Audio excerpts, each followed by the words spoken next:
Hello दोस्तों, आज की कहानी भागकर शादी करने वाली बेटियों के लिए। ट्रेन के एसी कंपार्टमेंट में मेरे सामने की सीट पर बैठी लड़की ने मुझसे पूछा, हेलो, क्या आपके पास इस मोबाइल की सिम निकालने की पिन है? उसने अपने बैग से एक फोन निकाला। वह नया सिम कार्ड उसमें डालना चाहती थी, लेकिन सिम स्लॉट खोलने के लिए पिन की जरूरत पड़ती है, जो उसके पास नहीं थी। मैंने हाँ में गर्दन हिलाई और अपने क्रॉस बैग से पिन निकालकर लड़की को दे दी। लड़की ने थैंक्स कहते हुए पिन ले ली और सिम डालकर पिन मुझे वापस कर दी। थोड़ी देर बाद वो फिर से इधर उधर ताकने लगी। मुझसे रहा नहीं गया और मैंने पूछ लिया, कोई परेशानी है? वो बोली, सिम स्टार्ट नहीं हो रही है। मैंने मोबाइल मांगा, उसने दिया। मैंने उसे कहा कि सिम अभी एक्टिवेट नहीं हुआ है, थोड़ी देर में हो जाएगी। एक्टिवेट होने के बाद आईडी वेरिफिकेशन होगा, उसके बाद आप इसे इस्तेमाल कर सकेंगी। लड़की ने पूछा, आईडी वेरिफिकेशन क्यों? मैंने कहा, आजकल सिम वेरिफिकेशन के बाद एक्टिवेट होती है। जिस नाम से ये सिम उठाई गई है उसका ब्यौरा पूछा जाएगा, बता देना। लड़की बुदबुदाई। ओह, मैंने दिलासा देते हुए कहा, इसमें परेशानी की कोई बात नहीं है। वो अपने एक हाथ से दूसरा हाथ दबाती रही, मानो किसी परेशानी में हो। मैंने फिर विनम्रता से कहा, आपको कहीं कॉल करना हो तो मेरा मोबाइल इस्तेमाल कर लीजिए। लड़की ने कहा, जी फिलहाल नहीं, थैंक्स, लेकिन ये सिम किस नाम से खरीदी गई है मुझे नहीं पता। मैंने कहा, एक बार एक्टिवेट होने दीजिए, जिसने आपको सिम दी है उसी के नाम की होगी। उसने कहा, ओके, कोशिश करते हैं। मैंने पूछा, आपका स्टेशन कहाँ है? लड़की ने कहा, दिल्ली। और आप? लड़की ने मुझसे पूछा। मैंने कहा, दिल्ली ही जा रहा हूँ, एक दिन का काम है। आप दिल्ली में रहती हैं या? लड़की बोली, नहीं नहीं, दिल्ली में कोई काम नहीं, ना ही मेरा घर है वहाँ। तो मैंने उत्सुकतावश पूछा। वो बोली, दरअसल ये दूसरी ट्रेन है जिसमें आज मैं हूँ। दिल्ली से तीसरी गाड़ी पकड़नी है, फिर हमेशा के लिए आजाद। आजाद? लेकिन किस तरह की कैद से? मुझे फिर जिज्ञासा हुई, किस कैद में थी ये कमसिन अल्हड़ सी लड़की? लड़की बोली, उसी कैद में थी जिसमें हर लड़की होती है, जहाँ घर वाले कहे शादी कर लो, जब जैसा कहे वैसा करो। मैं घर से भाग चुकी हूँ। मुझे ताज्जुब हुआ, मगर अपने ताज्जुब को छुपाते हुए मैंने हंसते हुए पूछा, अकेली भाग रही हैं आप? आपके साथ कोई नजर नहीं आ रहा? वो बोली, अकेली नहीं हूँ, साथ में है कोई। कौन? मेरा प्रश्न खत्म नहीं हो रहे थे। दिल्ली से एक और ट्रेन पकड़ूंगी, फिर अगले स्टेशन पर वो जनाब मिलेंगे और उसके बाद हम किसी को नहीं मिलेंगे। ओह, तो ये प्यार का मामला है? उसने कहा, जी। मैंने उसे बताया कि मैंने भी लव मैरिज की है। ये बात सुनकर वो खुश हुई।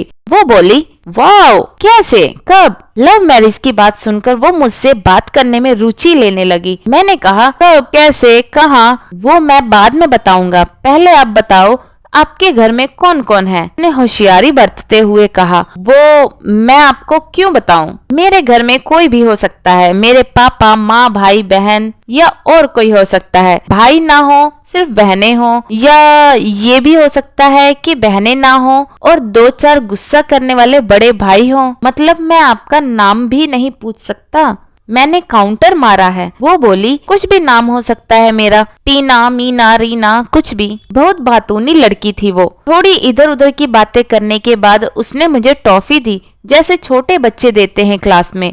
बोली, आज मेरा बर्थडे है। मैंने उसकी हथेली से टॉफी उठाते हुए बधाई दी और पूछा, कितने साल की हुई हो? वो बोली, 18 की। मतलब भागकर शादी करने की कानूनी उम्र हो गई आपकी। वो हंसी। कुछ ही देर में काफी फ्रैंक हो चुके थे हम दोनों, जैसे बहुत पहले से जानते हो एक दूसरे को। मैंने उसे बताया कि मेरी उम्र 35 साल है, यानी 17 साल बड़ा हूँ। उसने चुटकी लेते हुए कहा, लग तो नहीं रहे हो। मैं मुस्कुरा दिया। मैंने उससे पूछा, तुम घर से भागकर आई हो, तुम्हारे चेहरे पर चिंता के निशान जरा भी नहीं है। इतनी बेफिक्री मैंने पहली बार देखी। खुद की तारीफ सुनकर वो खुश हुई और बोली, मुझे उन जनाब ने, मेरे लवर ने पहले से समझा दिया था कि जब घर से निकलो तो बिल्कुल बिंदास रहना, घर वालों के बारे में बिल्कुल मत सोचना, बिल्कुल अपना मूड खराब मत करना, सिर्फ मेरे और हम दोनों के बारे में सोचना। और मैं वही कर रही हूँ। मैंने फिर चुटकी ली और कहा, उसने तुम्हें मुझ जैसे अनजान मुसाफिरों से दूर रहने की सलाह नहीं दी? उसने हंसकर जवाब दिया,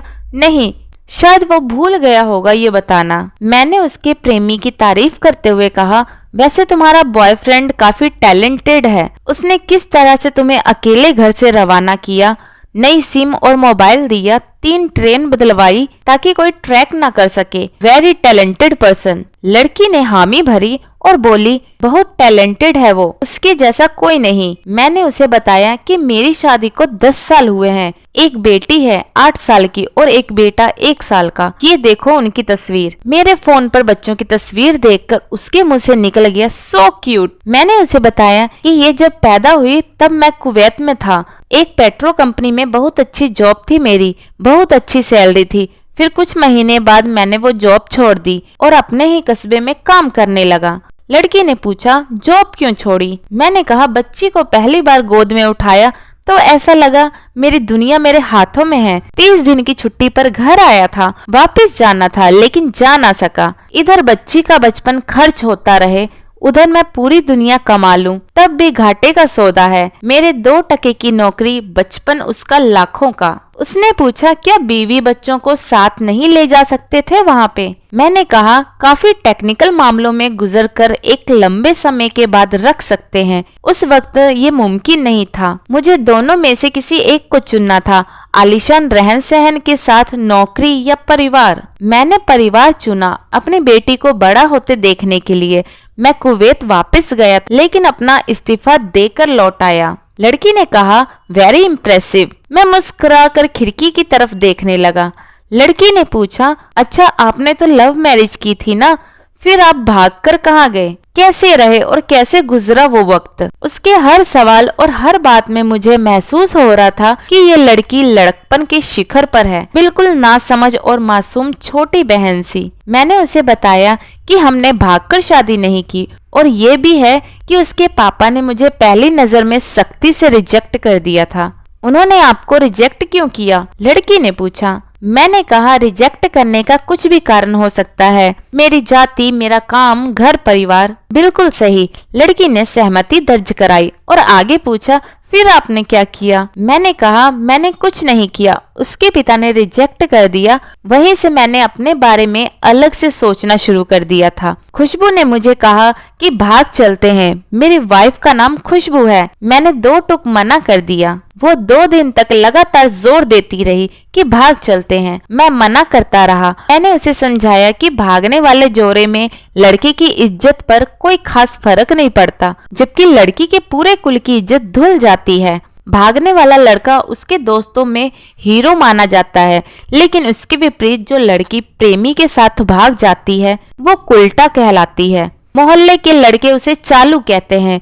बुराइयों के तमाम शब्दकोश लड़की के लिए इस्तेमाल किए जाते हैं। भागने वाली लड़की आगे चलकर 60 साल की वृद्धा भी हो जाएगी, तब भी जवानी में किए उस कांड का कलंक उसके माथे से नहीं मिटता। मैं मानता हूँ कि लड़का लड़की को तोलने का यह दोहरा मापदंड गलत है, लेकिन हमारे समाज में है तो यही। ये नजरिया गलत है, मगर सामाजिक नजरिया यही है। वो अपने नीचे का होंठ दांतों तले पीसने लगी। उसने पानी की बोतल ढक्कन खोलकर एक घूंट पिया। मैंने कहा, अगर मैं उस दिन उसे भाग ले जाता तो उसकी माँ तो शायद कई दिनों तक पानी भी ना पीती। इसलिए मेरी हिम्मत ना हुई कि ऐसा काम करूं। मैं जिससे प्रेम करूं उसके माँ बाप मेरे माँ बाप के समान हैं, चाहे शादी ना हो तो ना हो। कुछ पल के लिए वो सोच में पड़ गई, लेकिन मेरे बारे में और अधिक जानना चाहती थी।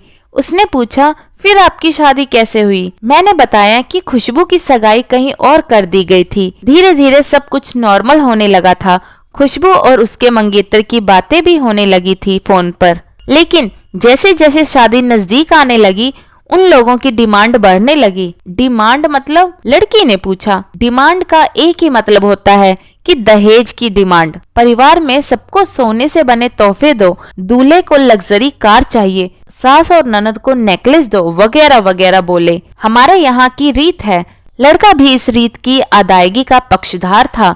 वो सगाई मैंने तुड़वा डाली, इसलिए नहीं सिर्फ मेरी शादी उससे हो जाए, बल्कि ऐसे लालची लोगों में खुशबू कभी खुश नहीं रह सकती थी। ना उसका परिवार, फिर किसी तरह घर वालों को समझा बुझाकर मैं फ्रंट पर आ गया और हमारी शादी हो गई। ये सब किस्मत की बात थी। लड़की बोली, चलो अच्छा हुआ आप मिल गए, वरना वो गलत लोगों में फंस जाती। मैंने कहा, जरूरी नहीं कि माता पिता का फैसला हमेशा सही हो, और ये भी जरूरी नहीं कि प्रेमी जोड़े की पसंद सही हो। दोनों में से कोई भी गलत या सही हो सकता है।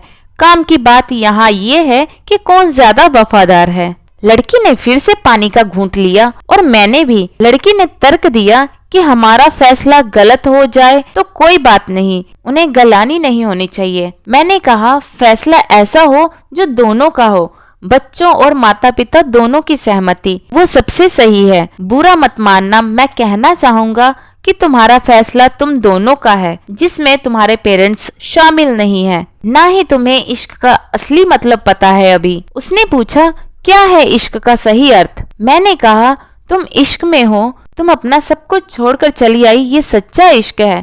तुमने दिमाग पर जोर नहीं दिया, ये इश्क है। फायदा नुकसान नहीं सोचा, ये इश्क है। तुम्हारा दिमाग दुनियादारी के फितूर से बिल्कुल खाली था। उस खाली जगह में इश्क का फितूर भर दिया गया। जिन जनाब ने इश्क को भरा, क्या वो इश्क में नहीं है? यानी तुम जिसके साथ जा रही हो वो इश्क में नहीं है, बल्कि होशियारी और हीरोगिरी में है। जो इश्क में होता है वो इतनी प्लानिंग नहीं करता है, 3 ट्रेनें नहीं बदलवा पाता, उसका दिमाग इतना काम नहीं कर पाता। कोई कहे मैं आशिक हूँ और वो शातिर भी हो, ये नामुमकिन है।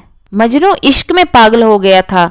लोग पत्थर मारते थे उसे। इश्क में उसकी पहचान तक मिट गई। उसे दुनिया मजनू के नाम से जानती थी, जबकि उसका असली नाम कैस था, जो नहीं इस्तेमाल किया जाता। वो शातिर होता तो कैस से मजनू ना बन पाता। फरहाद ने शीरी के लिए पहाड़ों को खोदकर नहर निकाल डाली थी और उसी नहर में उसका लहू बहा था। वो इश्क था। इश्क में कोई फकीर हो गया, कोई जोगी हो गया, किसी मांझी ने पहाड़ तोड़कर रास्ता निकाल लिया, किसी ने अतिरिक्त दिमाग नहीं लगाया, चालाकी नहीं की। लालच, हवस और हासिल करने का नाम इश्क नहीं है। इश्क समर्पण करने को कहते हैं, जिसमें इंसान सबसे पहले खुद को समर्पण करता है, जैसे तुमने किया। लेकिन तुम्हारा समर्पण हासिल करने के लिए था, यानी तुम्हारे इश्क में लालच की मिलावट हो गई। लड़की अचानक खो सी गई। उसकी खिलखिलाहट और खिलंदरापन एकदम से खामोशी में बदल गया।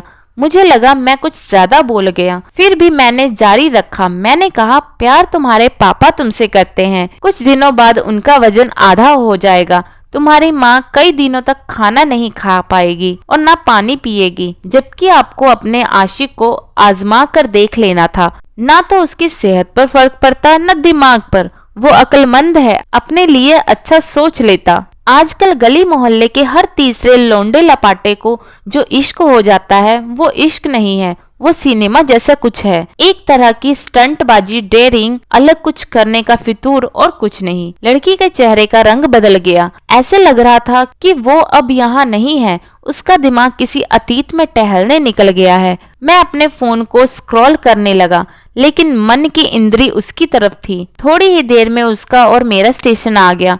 बात कहाँ से निकली थी और कहाँ पहुँच गई, उसके मोबाइल पर मैसेज टोन बजी। देखा, सिम एक्टिवेट हो चुकी थी। उसने चुपचाप बैग में से आगे का टिकट निकाला और फाड़ दिया। मुझे कहा, एक कॉल करना है। मैंने मोबाइल दिया। उसने नंबर डायल करके कहा, सॉरी पापा, और सिसक सिसक कर रोने लगी। सामने से पिता भी फोन पर बेटी को संभालने की कोशिश करने लगे। उसने कहा, पिताजी आप बिल्कुल चिंता मत कीजिए, मैं घर आ रही हूँ। दोनों तरफ से भावनाओं का सागर उमड़ पड़ा। हम ट्रेन से उतरे। उसने फिर से पिन मांगी और मैंने पिन दी।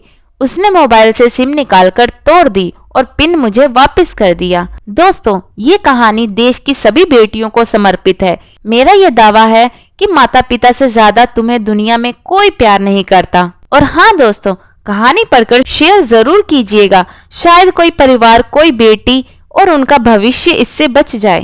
तो दोस्तों, आपको हमारी आज की ये कहानी कैसी लगी कमेंट करके जरूर बताइएगा। कहानी पसंद आई हो तो वीडियो को लाइक शेयर करें और चैनल हिंदी स्टोरीज डियर को सब्सक्राइब करना ना भूलें। वीडियो को पूरा देखने के लिए बहुत बहुत धन्यवाद दोस्तों। तो मिलते हैं अगली कहानी में, तब तक के लिए जय श्री कृष्णा।